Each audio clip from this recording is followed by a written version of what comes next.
जहाँ मेरा ठिकाना हो। रामे जी के वैसा परिवार हो, तो परिवार में देखे के मिलेला कि देवर का भौजाई के जरे कैसे रहे के चाहिए, भाई का जरे कैसे रहे के चाहिए। तो हो भाई भरत जैसा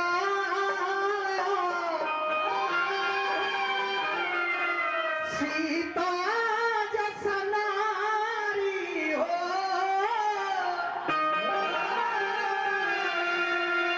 हर लड़कुश के जैसा संतान हमारी हो। तो भगवान विवाह के कीर्तन में लगे तो बात उस समय के हो जौन जगैया के हमने जनकपुर कहले ओकर नाम जनकपुर हो ना कौनो रामायण में नहीं लिखल के जगैया का नाम जनकपुर हो। जनकपुर बनाई कब से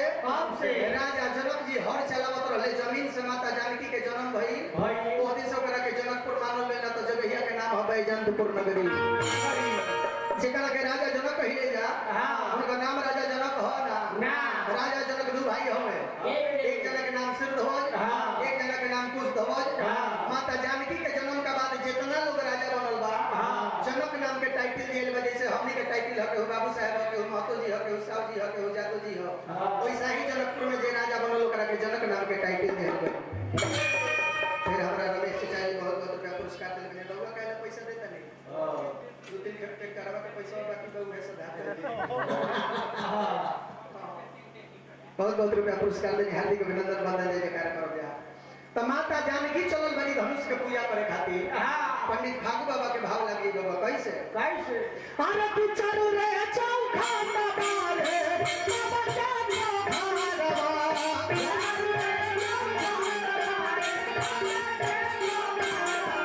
अरे जोरला तारी तारा प्रदीप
बाएं हाथ से सीता बेटी धन उठौली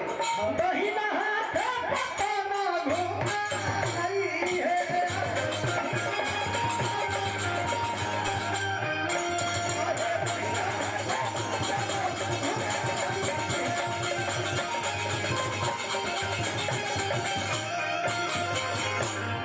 माता सीता दहिना हाथ पतना घुमा के धनुष हो या रख दिहली। अरे सुना ना मैया के नजर पड़ल गल गया रे ऐसा बेटी का के तो हमनी धन हो गई जा।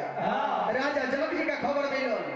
कि माता सीता बाएं हाथ धनुष के उठौले रहली है दहिना हाथ पोतन घुमाले रहली है। राजा जनक जी का देवरात राजा धनुष के उठौले रहले। धनुष में इतना ओजर है कि उनका शरीर के सारा नस टूट गई, ज्यादा दिन तक जियले ना बाबू। अब वो धनुष के माता 6 वर्ष का उम्र में उठौली राजा जनक जी कहले कि हमरा बूढ़ जवान लड़का सियान से मतलब नहीं थे जे भी बाएं हाथ धनुष के उठा के आ दहिना हाथ खंडित कर दी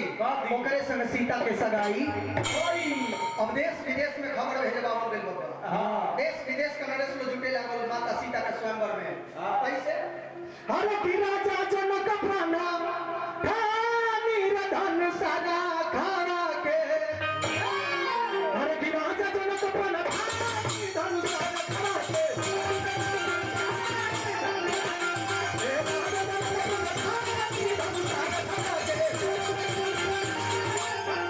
राजा जनक के पुराण ठान देले बाबा देश विदेश के नरेश लोग जुटे लागल कि देश विदेश के नरेश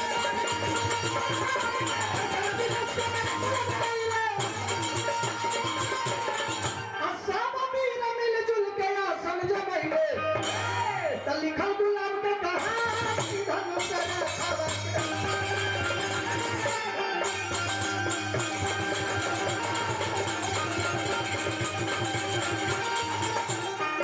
देश विदेश में पार्टी भेजवा के लिए एगो पार्टी पहुंचल कहां हमनी के बिहार के धरती बक्सर जिला बाबा विश्वामित्र जी का आश्रम पर राम लक्ष्मण के मांग के लेके आई रहे तुलसी बाबा रामचरितमानस में लिखा है ये धनुष यज्ञ सुनि रघुकुल नाथा हर्षि चले मुनिवर के आश्रम एक दिख मगमाही भरत मृग जीव जंतु तह नाही पूछा प्रभु शिला मुनि देखी सकल कथा मुनि कहही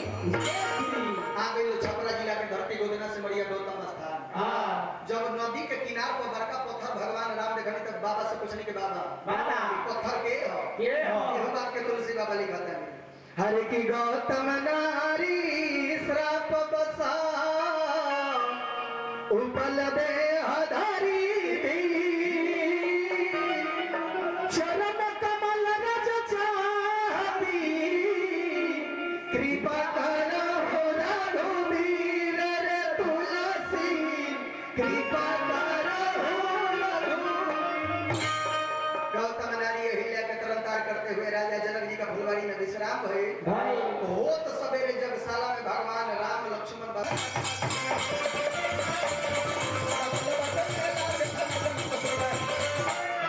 देश विदेश का नरेश लोग जुटल बा मेला जैसा लागत रहे बाबा पवन जी के उड़ीस के काफी के रहे देश विदेश का नरेश लोग धनुष तुरे खातिर जुटा रहे मेला जैसा लागत रहे अच्छा हर बाबा विश्वामित्र लेके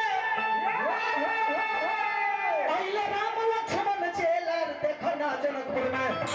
हरे लगल बटे मेला देखो जनकपुर में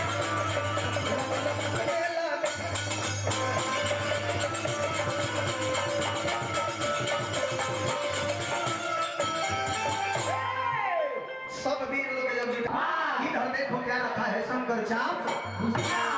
जो वीरों में वीर होगा वही धनुष को तोड़ेगा और सब वीर लोग भाई चढ़ाओ हमारा भाई गोली चलवा दे तार बाल बच्चे को खर्च के रह जाए गोली चलवा के बाल बच्चा मुखा बेच का तो रख यार सब बीमारी तो हर घर में बलोकारी है हां जी रघु राजा ने स्कूल जाता नहीं जी यस इतना इंग्लिश बोला हां उनका दादी अंग्रेज के लॉरी में रघु राजा है हां जी रघु कहां के राजा है हम सियान सुतनी के सीमान सुतन तो पहले बंद कर दे है ऊपर चौकट के बाद बेच के खाए खातिर डाल ठीक आपका नाम बताइए नाहर सिंह तुम्हारा नाम नाहर सिंह तुम्हारा नाम नाहर सिंह तुम्हारे बाप का नाम नदी सिंह तुम्हारे बाप का नाम नदी सिंह जी ये तो सुख गए प्राण देख दे दौलत के कौन काम रहल हो अकेले लंकापति रावण आईते धनुष खंडित करते सीता से सगाई करते और एजा से जईते रावण के हाथ खराब करने वाला हमनी के बिहार के धरती के राजा पहुंच ले के गया जिला सम्राट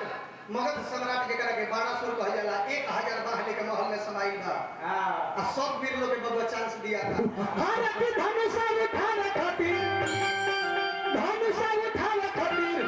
चलल दौड़ रे शहर नहीं तेरे शहर नहीं तो चल गए भरे भरे शहर नहीं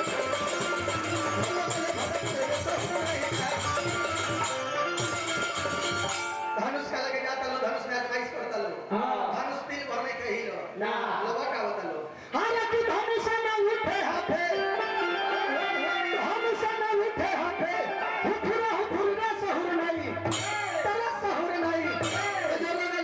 रे सहूर नहीं था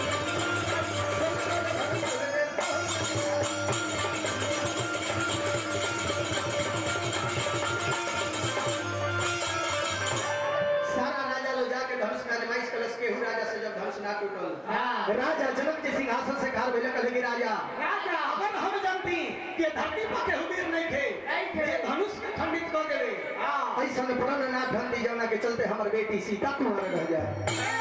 अरे की यदि हम जानती पराना नहीं धरती भले सिया रहती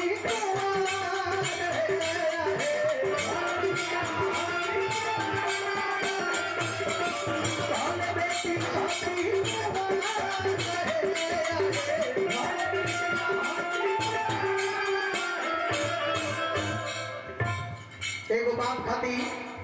सबसे शर्म के बात कब होगा ये घर में अगर बेटी कुमार होके बियाह हल्ला कोई होगा बियाह केहू काट दे वैसा ही राजा जनक जी के हाल हो गया है केहू भी से धनुष ही लड़ना देश रे विदेश के नारे सहारी गइल देश रे विदेश के नारे सहारी गइल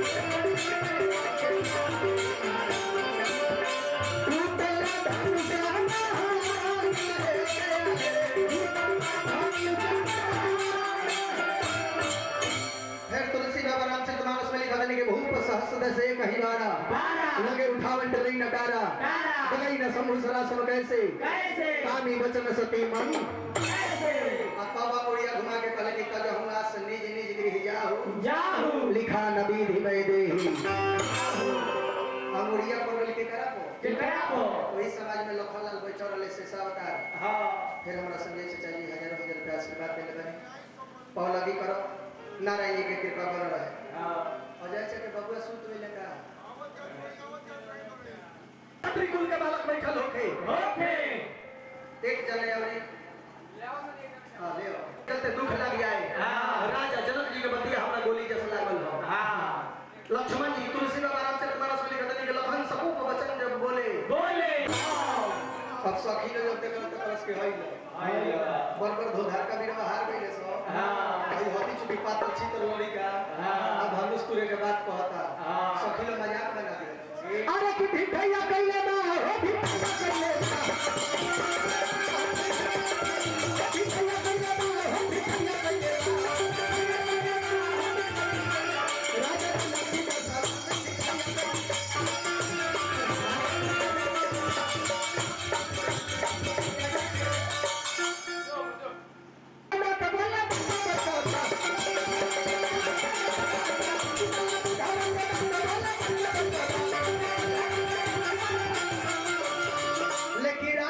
लक्ष्मी का सभा में भी ठंडा कैसे